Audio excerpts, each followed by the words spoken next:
Well, hi folks. Welcome to a new edition of the Expat Answerman videocast. And we're back again today with, I think, a fairly interesting episode.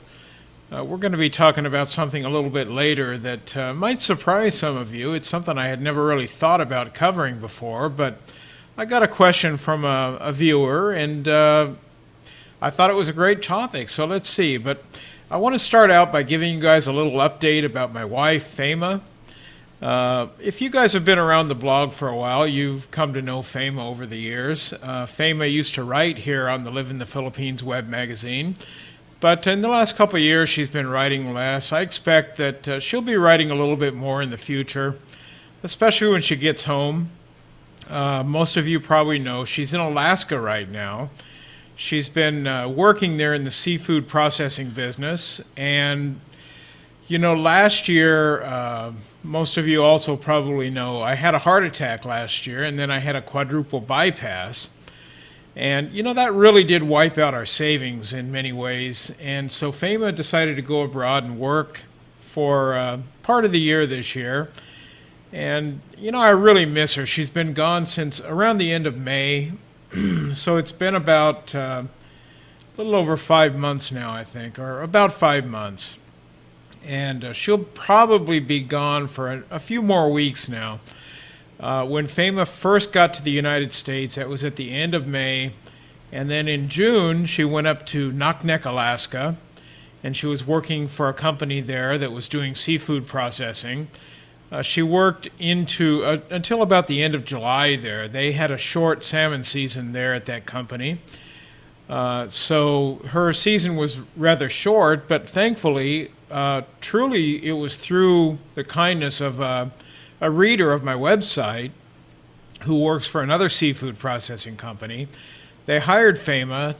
She started in August with them, and she worked with them on salmon through about the end of August.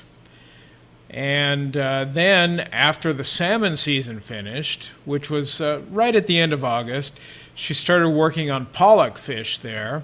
She's been working with pollock for about the last 2 months, month and 3/4 to 2 months, but the work's been a little bit slow. Sometimes they don't have work on certain days. Sometimes it's only 4 hours a day or 6 hours, but things have gone. Sometimes it's 12 hours, so you just don't know. It goes both ways. But she had also signed up to work on the king crab season, which started a few days ago. And she's getting, 12 to 16 hours a day, every day on the king crab. And I think she's enjoying it. She was a little bit worried that the king crab might snap her with their big claws. And she says they do try to, but she's been taught how to avoid that. And if she does get snapped by one of those king crabs, she's been taught how to get away from them. Or actually, you just have to kind of be still, she says, and they will loosen their grip then or let go of you one way or the other. So she's been doing hard work, long hours, but the king crab season is only a couple weeks long. And I think they'll be doing a little bit of barradie crab also, either right after or during the king crab season. I'm not quite sure. It's kind of hard to communicate. We do text back and forth on our cell phones, and sometimes we're able to talk. I have a Skype phone number where she can call me. She doesn't have internet, but she can call my Skype number, and that transfers through to the internet on my Skype. So we talk that way, or I can call her cell phone number on my Skype. But communications is often difficult. The weather's kind of bad, and when they have bad weather, it makes communication is even more difficult then. I sure am looking forward to seeing her get home, though. She'll probably work until about the 15th of November, and then most likely she'll spend about a week in the States to kind of wrap everything up and be back here, maybe about the last week of November, either the 3rd or 4th week of November. I expect that she'll be back. It also depends on when she can get flights. Also, flying out of the place where she is in Alaska right now can be difficult because they only have small planes going in and out of there. And if the weather is bad, those small planes can't really fly. So they've got to get the right day. And, everything's up in the air right now as far as her return. But it'll be happening. I'm confident that by the last week of November, she'll be back here in Davao City. And I'm really looking forward to it. In our marriage, which is over 27 years, we've never been separated for this kind of time before. About the longest, we had one time where we were apart for 2 weeks. We both came to the Philippines together, and then she went home. I went home early, and she stayed about 2 weeks longer than I was here. And then other than that, it's just been maybe like one day here and there. And I work at home, so I mean, we're together pretty much 24/7, unless she's out at the store, I'm out at a meeting or whatever. So this has been an interesting but difficult separation for us. Not a separation like our marriage is having trouble, but just being apart for about 6 months. It's been hard, but it's also been worth it in many ways. I've learned things about our relationship that I had forgotten about. Probably I've learned to appreciate her more, and we'll see how she feels when she gets back. So anyway, I got a call from Henry, and Henry had a really interesting question, as I kind of pointed out earlier. Henry, I'll just give you a little bit of a clue. Basically, he sent me a voicemail and said, "Hey, my fiance's sleeping with somebody else. Can you help me?" Well, let's listen to his call after we have a short commercial from one of my sponsors, and we'll hear what Henry has to say. It might be a little bit different than you're expecting. We'll listen in, and then I'll give my response to Henry, and we'll see if I can help him out. All right, everybody. Let's go to a commercial now. Hi, I'm Bob Martin. My wife Feyma and I started WOW Philippines in the year 2000. I feel that we are the natural choice to take care of your gift deliveries in the Philippines. We understand your needs and expectations because we have been through the process similar to what you are doing. I am an American. Feyma was born and raised in the Philippines, but she's now a dual citizen, United States and Philippines. We married in 1990. Feyma lived in the United States for 10 years. We know the customer service expectations of foreigners. Most Philippine companies have no understanding of that. That is why we are the company that can meet your needs. Come and visit us today at WOW Philippines. Flowers, chocolates, whatever you want to send to that special someone, we are here to help you. WowPhilippines.com. Visit us today.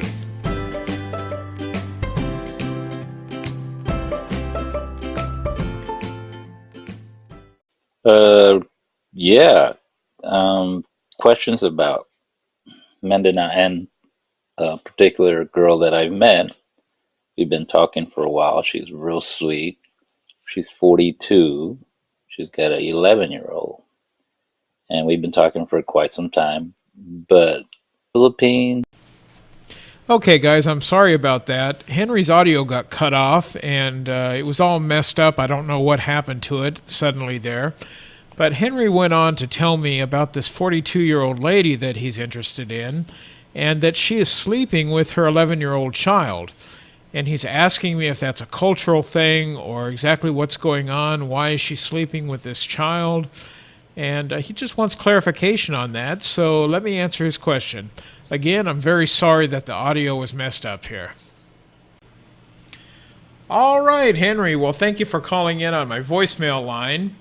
And I appreciate that very much so that I can include your question on my video show. And if anybody else has questions, anything about living in the Philippines, being married to a Filipina, anything about Philippine culture, anything like that at all, the laws here, expat laws, immigration, just call in on my voicemail.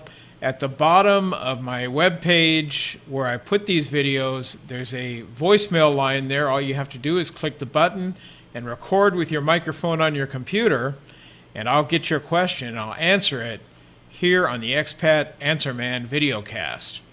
All right, so I'm sure some of you guys got a little bit of a laugh. I said that Henry had called in saying that his fiance or girlfriend was sleeping with somebody else. And it was true. I didn't mention that she was sleeping with her child, and he was kind of concerned about that. So let's see. You know, Henry, I'm going to be honest. When Feyma and I got married, that was back in 1990. We had our first child at the end of 1991. She arrived in the United States at the beginning of 1991, and by the end of the year, we had our first child. It was a shocker for me, Henry, because she wanted to sleep with our child, and that was not common in your culture or mine. I believe we're both from the United States, Henry, and I was shocked. I figured, though, that it was just going to last while he was an infant, maybe for a few months, but that wasn't the case. It turned out that she wanted our child to sleep with us in the bed, in the master bed, you know, and I wasn't used to that, and I found it to be quite unusual. I tried to push Feyma to let our son sleep in his own bedroom. We had a crib and everything in his bedroom, and she would try that from time to time, but usually a couple hours, and she needed to get him and bring him to our bed. In some ways, I got used to it. It was still unusual, but it was okay for me if that's what she really wanted. He would sleep in our bed, and I put up with it, you know, but I was still always talking to her and trying to get her to change. And you know what? Over time, she did. It came to the point where for the first couple of hours when he was sleeping, he would be with us in the family bed or the master bed. And then after a few hours, once he would be pretty well sound asleep, she would bring him to his own bedroom and put him in his crib. We had a baby monitor there with, the audio where we could hear what was going on. So, if there was any kind of problems, he woke up and was crying or any kind of a health issue, whatever, we would hear that on the monitor. So then, he became more of a toddler and he didn't have a crib anymore. And he got like a twin-size bed then, but we did have like a rail on the side to keep him from falling out. And that was pretty good. He would sleep in his bed, but often, by the time I would fall asleep, Feyma would move into his bedroom and sleep in the twin bed with him. And, that was at least a little better than having the child in our bed all the time, but it still wasn't perfect for me. When we had our second child, which was about 3.5 years later, 3.5 to 4 years later, something like that, it was a little better. He did have his own bed, and we actually had a video monitor by that time where we could kind of watch him on TV, and we also had the audio. So she felt a little bit safer then, and he did sleep with us sometimes, but it was getting more and more that the children would sleep in their own bed. And that was more like what I was expecting and what I was accustomed to. When we had our third child, we were in the United States still at the time, but we moved to the Philippines when our third child was only 1 month old. So there wasn't too much opportunity for sleeping together. And when we got to the Philippines, we had a yaya, which is what they call kind of a nanny here. And the yaya would sleep with our youngest son. I don't recall ever having our youngest son sleep with us, although I'm sure from time to time, like if he was sick or something, I'm sure he must have slept with us, but I just don't recall that. But so as you can see, as we progressed, we have 3 children of our own. We also have 2 girls that are actually our nieces, and but they've been living with us so long that we consider them as our daughters. But they were both more like 5, 6, 7 years old when they came to live with us, and also a little delicate subject, but you have a girl that kind of age, and given the fact that she wasn't our daughter, I wouldn't have felt comfortable having them sleep in the same bed with us. And that never did happen anyway. So, but with the boys, it did start out as a pretty big habit, but it got progressively better as the boys got older and also as we had more children.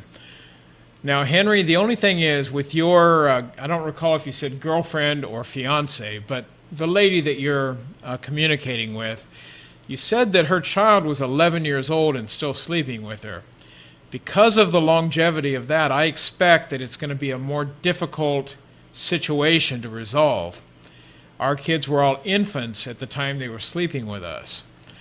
So I'm not quite sure how that's going to work out for you, Henry. I think you just have to play it by ear, kind of let her know what your culture is, and see if she's willing to compromise. I don't think it's ever going to happen that it's going to be a total separation, at least until her child is, older or ready to move out on her own, her or his own.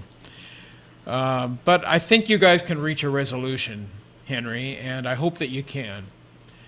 I do find that this is fairly much like a cultural thing here. I've seen others in my wife's family who also sleep with their children. I've only been in a relationship with one Filipina, Feyma. I've only been married one time in my life, whether it be to Filipina or any other nationality. She was my first wife and my only wife. We've been married 27 years. So I don't have any other ladies to compare this with. But from what I see among my wife's family, I do believe that this is a fairly common cultural thing here. Now, you did say that you've been told by others that it wasn't common. My experience is that it's fairly common. But like I say, my experience is limited to one family only, Henry. So anyway, that's what I know about the subject, and I hope that helps you out, Henry. I hope that it helps out others that are watching and listening.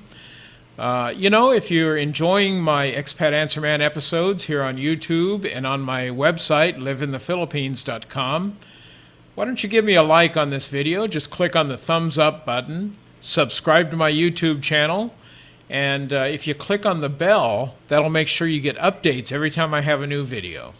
So thanks for tuning in, thanks for watching my video, and I'll see you again next time. Everybody have a great day today. Want to get a great gift delivered in the Philippines? That's what WOW Philippines is all about. We'll get a gift delivered to the place where you want to get it to and right on time. We offer the best in service because our goal is to make you look good. We offer a wide variety of gifts, like flowers, chocolates too, teddy bears, and other stuffed animals. We have just about any gift you could think of. And if you don't find what you're looking for, all you have to do is ask. If we can get it, we'll do that for you. And one of the best things is, our customers love us. We constantly get great feedback and a lot of thumbs up from the people that buy from us. So come and visit us at WOW Philippines. We'll send that gift to your special loved one in the Philippines, and we'll make you look good doing so. Come and visit today, www.wowphilippines.com. That's wowphilippines.com. We hope to see you soon.